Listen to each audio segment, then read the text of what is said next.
36 ঘন্টার মধ্যে পাকিস্তানে হামলার পরিকল্পনা ভারতের। ইসলামাবাদের গোয়েন্দা তথ্যে দাবি, নিরাপত্তা বিষয়ক কমিটির সঙ্গে মোদির বৈঠক। সংঘাত এড়ানোর আহ্বান জাতিসংঘের।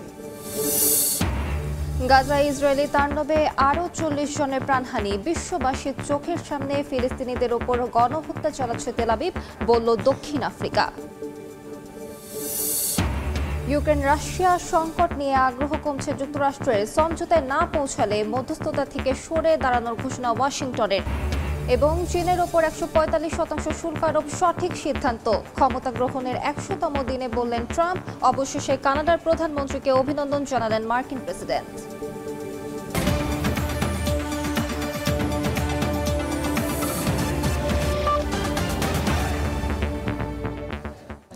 আন্তর্জাতিক সময়ের সঙ্গে আছি আমি আলিশা ইসলাম। 36 ঘন্টার মধ্যে ভারত হামলা চালাতে পারে বলে আশঙ্কা প্রকাশ করেছে পাকিস্তান। বিশ্বাসযোগ্য গোয়েন্দা তথ্য দেশটির হাতে আছে বলে দাবি করেছেন তথ্যমন্ত্রী আতাউল্লাহ তারা। এর আগে মঙ্গলবার উচ্চ পর্যায়ের বৈঠকে ভারতীয় সামরিক বাহিনীকে যে কোনো পদক্ষেপ নেয়ার পূর্ণ স্বাধীনতা দেন প্রধানমন্ত্রী নরেন্দ্র মোদী।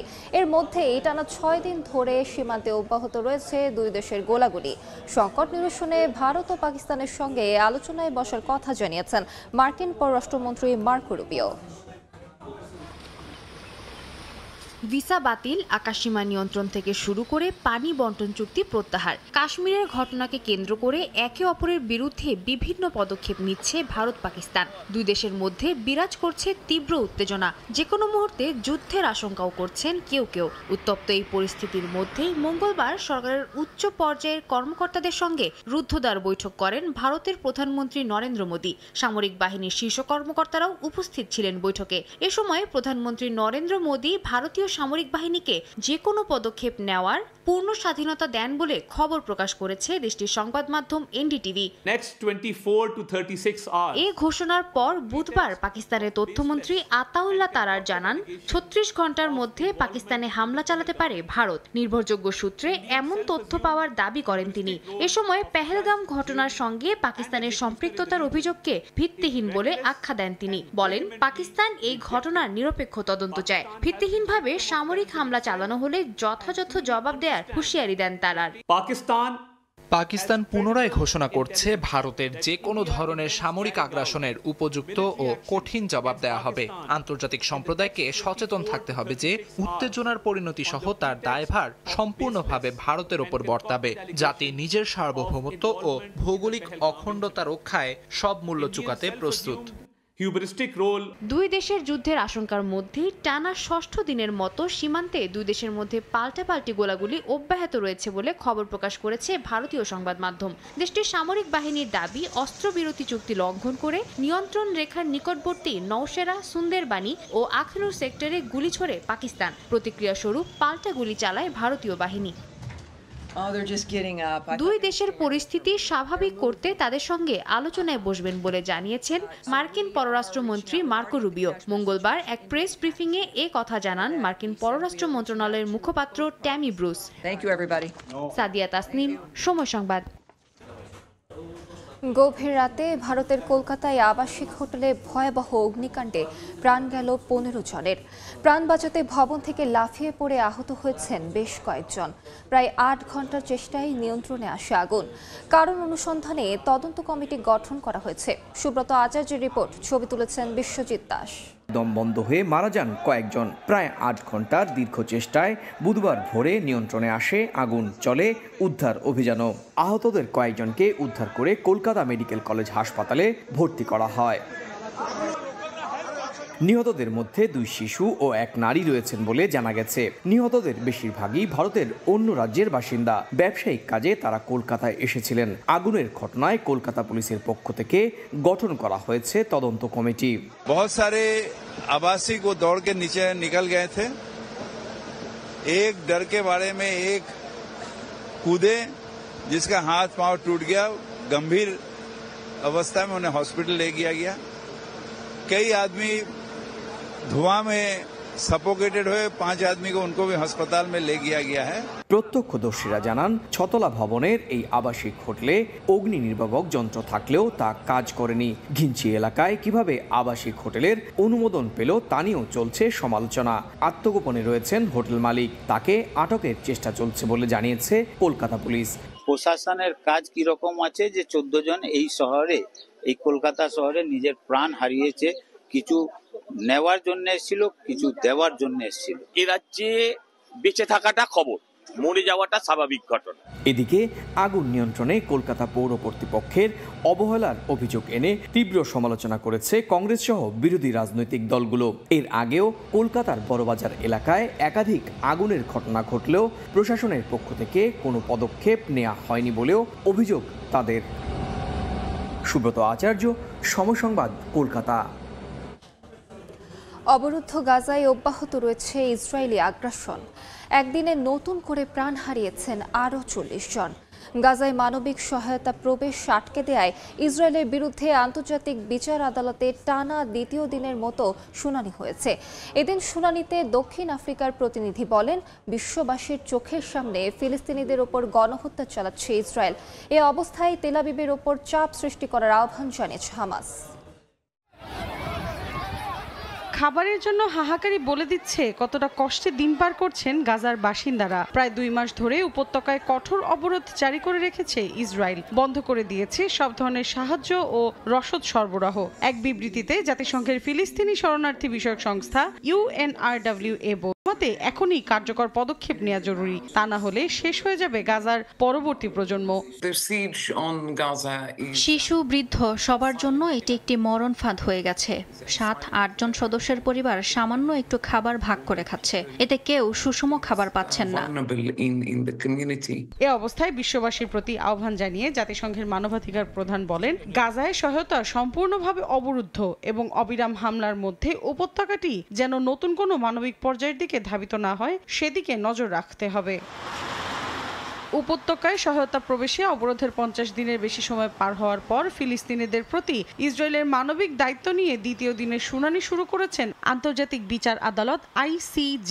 এ সময় দক্ষিণ আফ্রিকার প্রতিনিধি জেন ড্যাঙ্গর অভিযোগ করে বলেন, বিশ্বের তীক্ষ্ণ দৃষ্টির সামনে ফিলিস্তিনিদের ওপর নৃশংসতা, নিপীড়ন, বর্ণবৈষম্য ও গণহত্যা চালাচ্ছে ইসরায়েল। এ অবস্থায় দখলদারদের ওপর চাপ সৃষ্টি করে অবরোধ তুলে নিতে জাতিসংঘ সহ বিশ্বের সব দেশের প্রতি আহ্বান জানিয়েছে ফিলিস্তিনের স্বাধীনতাকামী সংগঠন হামাস। পাশাপাশি জনগণের বিরুদ্ধে ইসরায়েল ক্ষুধাকে অস্ত্র হিসেবে ব্যবহার করছে বলেও অভিযোগ তুলেছে সংগঠনটি। একই দিন জাতিসংঘের নিরাপত্তা পরিষদের এক বৈঠকে গাজার চলমান সংকট নিয়ে আলোচনায় মহাসচিব আন্তোনিও গুতেরেস উদ্বেগ প্রকাশ করে বলেন, দ্বিরাষ্ট্রভিত্তিক সমাধান এখন হুমকির মুখে। এ অঞ্চলে শান্তির জন্য রাজনৈতিক সদিচ্ছা ও সাহস দেখাতে হবে, এটি এড়ানোর সুযোগ নেই। এত কিছুর পরও গাজা জুড়ে হামলা অব্যাহত রেখেছে ইসরায়েলি সেনারা। বেইত হানুন, আল মাওয়াসি, সুজাইয়া সহ বেশ কয়েকটি জায়গায় প্রাণ হারান ফিলিস্তিনিরা। এদিকে চলমান সংকটের মধ্যে গাজায় জিম্মি ইসরায়েলিদের ফিরিয়ে আনার প্রতিশ্রুতি দিয়েছেন প্রধানমন্ত্রী বিনিয়ামিন নেতানিয়াহু। অন্যদিকে উপত্যকাটিতে পুনরায় যুদ্ধবিরতির আহ্বান জানিয়েছে যুক্তরাজ্য ও কাতার। মৌসুমী সাথী, সময় সংবাদ। আন্তর্জাতিক সময়ে আরও থাকছে। প্রবল ধূলিঝড়ের কবলে ইরাকের 2টি শহর, যান চলাচল ব্যাহত, শ্বাসকষ্ট নিয়ে হাসপাতালে শত শত মানুষ। দেশটির জলবায়ু পরিবর্তন নিয়ে জাতিসংঘের সতর্কতা। ইউক্রেন রাশিয়া যুদ্ধে যুক্তরাষ্ট্রের আগ্রহ দ্রুত ফুরিয়ে আসছে। মার্কিন পররাষ্ট্রমন্ত্রী জানিয়েছেন, দুই পক্ষ শিগগিরই কোনো সমঝোতায় না পৌঁছালে মধ্যস্থতাকারী থেকে সরে আসবে ওয়াশিংটন। এদিকে মার্কিন গণমাধ্যম CNN এর দাবি, যুদ্ধের মালামাল পরিবহনে আকাশপথ উন্মুক্ত করতেই 3 দিনের যুদ্ধবিরতির পরিকল্পনা করেছেন রুশ প্রেসিডেন্ট ভ্লাদিমির পুতিন। যুদ্ধবিরতির সম্ভাব্য আলোচনার মধ্যে ইউক্রেনের বিভিন্ন অঞ্চলে রাশিয়ার চালানো ড্রোন হামলায় প্রাণ হারিয়েছেন 12 বছরের এক কিশোরী, আহত হয়েছেন অন্তত 45 জন। যুদ্ধবিরতি নিয়ে একের পর এক বৈঠকের পরও নিজ ধারায় অবিচল রাশিয়া ইউক্রেন যুদ্ধ। মৃত্যু, ধ্বংস আর আতঙ্ক যেন এখন এই দুই দেশের নামের সঙ্গে জড়িয়ে আছে। স্থানীয় সময় মঙ্গলবার রাশিয়ার ড্রোন হামলায় কেঁপে উঠেছে ইউক্রেনের খার্কিভ, কিয়েভ সহ বিভিন্ন অঞ্চল। এই ঘটনায় শিশুসহ হতাহত হয়েছেন বেশ কয়েকজন। ইউক্রেনীয় কর্তৃপক্ষ জানিয়েছে শুধু খার্কিভেই 20টি ড্রোন ও 31টি গাইডেড বোমা নিক্ষেপ করা হয়েছে।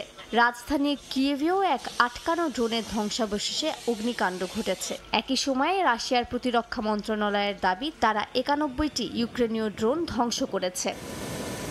এদিকে যুক্তরাষ্ট্রের মধ্যস্থতায় এই দ্বন্দ্বের সমাধান নিয়ে সংশয় বাড়ছে। মার্কিন পররাষ্ট্রমন্ত্রী মার্কো রুবিও হুঁশিয়ারি দিয়েছেন, রাশিয়া ও ইউক্রেন যদি শিগগিরই কার্যকর কোনো শান্তি প্রস্তাব না দেয় তবে ওয়াশিংটন মধ্যস্থতা থেকে সরে দাঁড়াবে। এক প্রতিবেদন অনুযায়ী রাশিয়ার হয়ে চীনাদের ইউক্রেনের বিরুদ্ধে যুদ্ধে আসতে নিষেধ করছেন যুদ্ধরত চীনা সেনারা। তাদের অভিযোগ, রাশিয়ার সেনাবাহিনীর নির্দেশনা নিয়ে প্রশ্ন করলে কিংবা অমান্য করলে এসব বিদেশি সেনাদের বর্ণনাতীত অত্যাচারের মুখোমুখি হতে হয়। চীনের সেনাদের এমন অভিযোগের মধ্যেই দক্ষিণ কোরিয়ার আইন প্রণেতারা জানিয়েছেন, রাশিয়ার হয়ে যুদ্ধে অংশ নেওয়া প্রায় 15,000 সেনার মধ্যে অন্তত 600 জন উত্তর কোরিয়ার সেনা নিহত হয়েছেন। শহরে বন্দুক হামলায় 3 জন নিহত হয়েছেন, এতে আহত হয়েছেন বেশ কয়েকজন। স্থানীয় সময় মঙ্গলবার শহরটির একটি সেলুনে ঘটনা ঘটে। প্রত্যক্ষদর্শীরা জানান, আশপাশের গুলির শব্দ শুনতে পেয়ে দ্রুত পুলিশকে খবর দেন তারা। ঘটনাস্থলে পৌঁছে আহতদের উদ্ধার করে হাসপাতালে ভর্তি করে পুলিশ। এই ঘটনার পরপর ওই এলাকা জুড়ে হামলাকারীর খোঁজে শুরু হয় ব্যাপক অভিযান। স্থানীয় সংবাদ মাধ্যম এসটিভি জানায়, গুলির ঘটনার পর সন্দেহভাজন এক ব্যক্তি স্কুটারে চড়ে ঘটনাস্থল ত্যাগ করেন। পুলিশের ধারণা, ওই স্কুটারে হামলাকারী পালিয়ে যান। এখন পর্যন্ত হামলার পেছনে সুস্পষ্ট কোনো উদ্দেশ্য জানা না গেলেও ঘটনার আসল কারণ জানতে চলছে তদন্ত।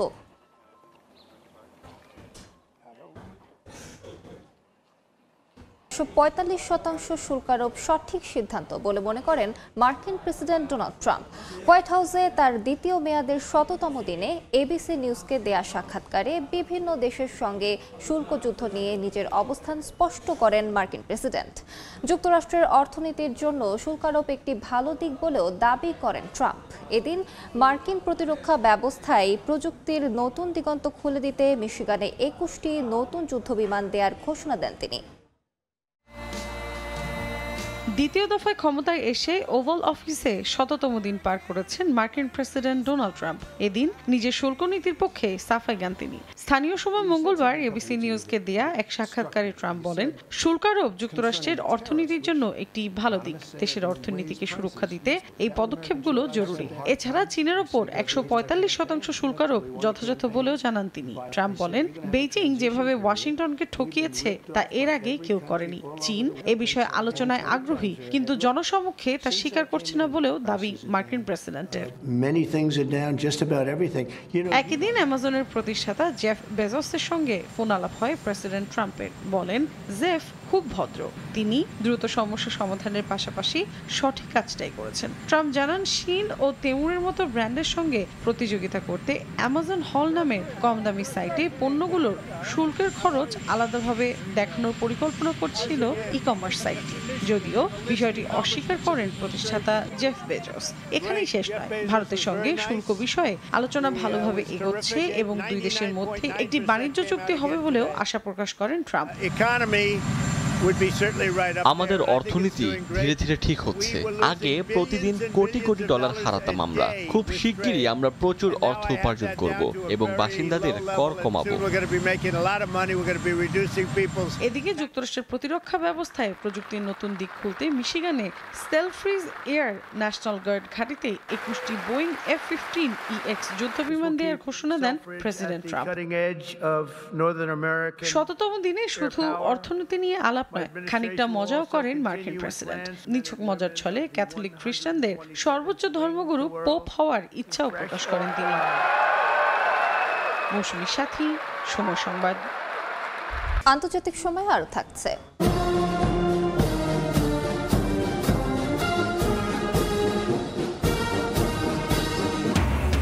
ভিয়েতনাম যুদ্ধ শেষের 50 বছর পূর্তিতে হো চি মিন সিটিতে নানা আয়োজন। বর্ণাঢ্য সামরিক কুচকাওয়াজ উপভোগ করলেন হাজারো মানুষ। নিজেদের তৈরি নতুন রণতরী থেকে ক্ষেপণাস্ত্র উৎক্ষেপণের মহড়া চালালো উত্তর কোরিয়া। এ সময় উপস্থিত ছিলেন দেশটির সর্বোচ্চ নেতা কিম জং উন ও তার মেয়ে। উত্তর কোরিয়ার দাবি, সবচেয়ে শক্তিশালী অস্ত্রসজ্জিত এই জাহাজ। উদ্বোধনের কয়েকদিনের মাথায় বিধ্বংসী যুদ্ধজাহাজের এই মহড়া আলোড়ন তুলেছে সারা বিশ্বে। স্থানীয় সময় মঙ্গলবার উত্তর কোরিয়ার পশ্চিম উপকূলে নামপো বন্দরে চোয়ে হিয়ন শ্রেণীর এক নতুন যুদ্ধজাহাজ থেকে একযোগে ছোড়া হয় সুপারসনিক ও কৌশলগত ক্রুজ মিসাইল, এন্টি এয়ারক্রাফট ক্ষেপণাস্ত্র, স্বয়ংক্রিয় কামান ও ইলেকট্রনিক জ্যামিং গান। উত্তর কোরিয়ার সামরিক বাহিনীর এ মহড়ায় উপস্থিত ছিলেন দেশটির সর্বোচ্চ নেতা কিম জং উন ও তার মেয়ে। জাহাজের ডেকে দাঁড়িয়ে ক্ষেপণাস্ত্র উৎক্ষেপণ পর্যবেক্ষণ করেন তারা। রাষ্ট্রীয় বার্তা সংস্থা KCCNA জানায়, এটি নতুন অস্ত্রশক্তির প্রদর্শন। যুদ্ধজাহাজটি বানানো হয়েছে উত্তর কোরিয়ার নিজস্ব কারিগরি প্রযুক্তিতে। উত্তর কোরিয়ার নৌশিল্পের সবচেয়ে শক্তিশালী অস্ত্র ব্যবস্থায় সজ্জিত এ জাহাজ, যা দেশটির নৌ সক্ষমতায় নতুন মাত্রা যোগ করেছে। রণতরীটির নামকরণ করা হয়েছে জাপানি দখলদারত্ব বিরোধী বিপ্লবী নেতা চোয়ে হিয়নের নামে। কোরিয়ান ওয়ার্কার্স পার্টির বরাতে জানানো হয়, 400 দিনেরও কম সময়ে তৈরি হয়েছে এই যুদ্ধজাহাজ। এর আগে গত সপ্তাহে পশ্চিম উপকূলে নামপো বন্দরে নতুন যুদ্ধজাহাজটির উদ্বোধন করেন কিম জং উন। এ সময় তার মেয়ে ও বোন উপস্থিত ছিলেন। চোয়ে হিয়ন নামের এই 5000 টনের বিশাল রণতরীকে ঘিরে উন্মোচিত হয় কিম জং উন স্টাইল বহর গঠনের নতুন অধ্যায়। আমিরুল ইসলাম আলিফ, সময় সংবাদ। প্রবল ধূলিঝড়ের কবলে ইরাক। দেশটির বাসরা ও নাজাফ শহরে প্রবল ঝড়ের কারণে বন্ধ হয়ে যায় যান চলাচল। শ্বাসকষ্ট নিয়ে হাসপাতালে ভর্তি হয় শত শত মানুষ। জাতিসংঘ বলছে, জলবায়ু সংকটে সবচেয়ে ঝুঁকিতে থাকা দেশগুলোর তালিকায় 5ম অবস্থানে রয়েছে ইরাক। জলবায়ু পরিবর্তনের দীর্ঘমেয়াদী প্রভাবের সঙ্গে তাল মিলিয়ে উঠতে পারছে না ইরাক। স্থানীয় সময় মঙ্গলবার ধূলিঝড় আছড়ে পড়ে দক্ষিণাঞ্চলীয় শহর বাসরা ও মধ্যাঞ্চলীয় শহর নাজাফে। ঝড়ের পর চারদিক ঢেকে যায় ঘন ধূলিকণায়। ধুলোর ঘনত্ব এতটাই বেশি ছিল যে দিনের আলোয় সামনের পথ দেখা যাচ্ছিল না। হেডলাইট জ্বালিয়ে ধীরে ধীরে এগোতে বাধ্য হয় গাড়িগুলো। দুর্ঘটনা এড়াতে ট্রাফিক নিয়ন্ত্রণ করতে নামানো হয় অতিরিক্ত পুলিশ, মোতায়েন করা হয় জরুরি যান ও সেবাদানকারী ইউনিট। তবু ধূলিকণায় আক্রান্ত হয়ে শুধুমাত্র বাসরা শহরে 3 শতাধিক মানুষকে ভর্তি করা হয় হাসপাতালে, যদিও কারো অবস্থা আশঙ্কাজনক ছিল না বলে জানায় স্বাস্থ্য অধিদপ্তর। এছাড়াও নাজাফ শহরে শ্বাসকষ্টের কারণে হাসপাতালে ভর্তি হয় বহু বাসিন্দা। জাতিসংঘ বলছে, জলবায়ু সংকটে বিশ্বে 5ম সর্বোচ্চ ঝুঁকিপূর্ণ দেশ এখন ইরাক। খরা, মরুকরণ ও চরম তাপদাহে দেশের 1/3 বেশি কৃষিজমি এখন অনাবাদি, যা শুধু স্বাস্থ্য নয়, অর্থনীতি ও পরিবেশকেও ধ্বংসের দিকে ঠেলে দিচ্ছে বলছেন বিশ্লেষকরা। অর্জিতা শেহজিন, সময় সংবাদ। আন্তর্জাতিক সময়। ভিয়েতনাম যুদ্ধ শেষের 50 বছর পূর্তি ঘিরে হো চি মিন সিটিতে আয়োজন করা হয় বর্ণাঢ্য সামরিক কুচকাওয়াজের। একই সঙ্গে রুশ নির্মিত যুদ্ধ বিমানের এয়ার শো এবং নানা সাংস্কৃতিক আয়োজন। বিস্ময়ের প্রতীক। বর্ণাঢ্য এই অনুষ্ঠানে বক্তব্য রাখেন ভিয়েতনামের কমিউনিস্ট পার্টি সেক্রেটারি জেনারেল তো লাম। বলেন, যুদ্ধ, নিষেধাজ্ঞা আর বৈশ্বিক চাপের মুখেও ভিয়েতনাম এখন একটি আধুনিক রাষ্ট্রে রূপ নিয়েছে, যার জিডিপি প্রবৃদ্ধি, আন্তর্জাতিক বাণিজ্য ও কূটনৈতিক সম্পর্ক প্রতিনিয়ত দৃঢ় হচ্ছে। এছাড়াও নিজেদের আত্মরক্ষা ব্যবস্থার আধুনিকায়নের ওপরেও জোর দেন তিনি। যুক্তরাষ্ট্র 1973 সালে তার শেষ সেনা প্রত্যাহার করে নিলেও যুদ্ধ পুরোপুরি থামে 1975 সালের 30 এপ্রিল। প্রায় 20 বছরের রক্তক্ষয়ী সংঘাতে প্রায় 30 লাখ ভিয়েতনামিজ এবং 58,000-এরও বেশি মার্কিন সেনা প্রাণ হারান। এরপর দশকের পর দশক ধরে দেশটি যুদ্ধের ধ্বংসাবশেষ থেকে ঘুরে দাঁড়ানোর চেষ্টা চালিয়ে যাচ্ছে। সাদিয়া তাসনিম, সময় সংবাদ। আন্তর্জাতিক সময় শীর্ষ সংবাদ জানিয়ে দিচ্ছি আরেকবার। 36 ঘন্টার মধ্যে পাকিস্তানে হামলার পরিকল্পনা ভারতের। ইসলামাবাদের গোয়েন্দা তথ্যের দাবি, নিরাপত্তা বিষয়ক কমিটির সঙ্গে মোদির বৈঠক। সংঘাত এড়ানোর আহ্বান জাতিসংঘের। গাজা ইসরায়েলি তাণ্ডবে আরও 40 জনের প্রাণহানি। বিশ্ববাসীর চোখের সামনে ফিলিস্তিনিদের ওপর গণহত্যা চালাচ্ছে তেল আবিব, বলল দক্ষিণ আফ্রিকা।